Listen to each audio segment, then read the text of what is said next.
எடப்பாடி பழனிசாமியை பொதுச் செயலர் இருந்து நீக்கட்டும், இல்ல அவர் மாவட்டத்தில் அவர் மாவட்ட செயலர் இருந்து நீக்கட்டும், இது மாதிரி இன்னும் 10 மடங்கு நடக்கும். இதெல்லாம் ஒரு கட்சி தலைவர் பேசுகிற பேச்சல்ல. ஒரு கட்சி தலைவர்னா அதுக்கு ஒரு ஸ்டாச்சர் இருக்கணும், ஒரு ஸ்டேட்ஸ்மேன்ஷிப் இருக்கணும். இது ஒன்றிய செயலாளர்களுக்கு 2 ஒன்றிய செயலர் சண்டை போட்டுக்கிட்டு எப்படி இருக்கும்?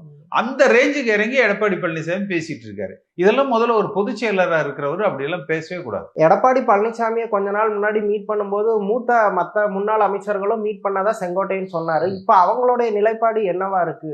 எல்லாம் இப்போதைக்கு அமைதியா இருப்பாங்க.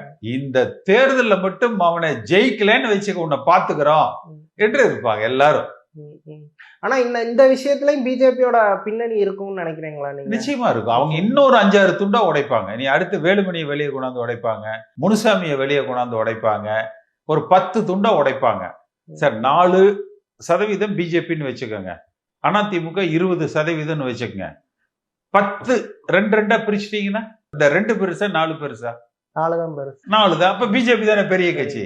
அப்ப 10-2 போய் 4ஓட சேர்ந்துக்கணும். அந்த 4% வச்சிருக்கிற பாஜக தலைமையில ஆட்சி அமைக்கணும்.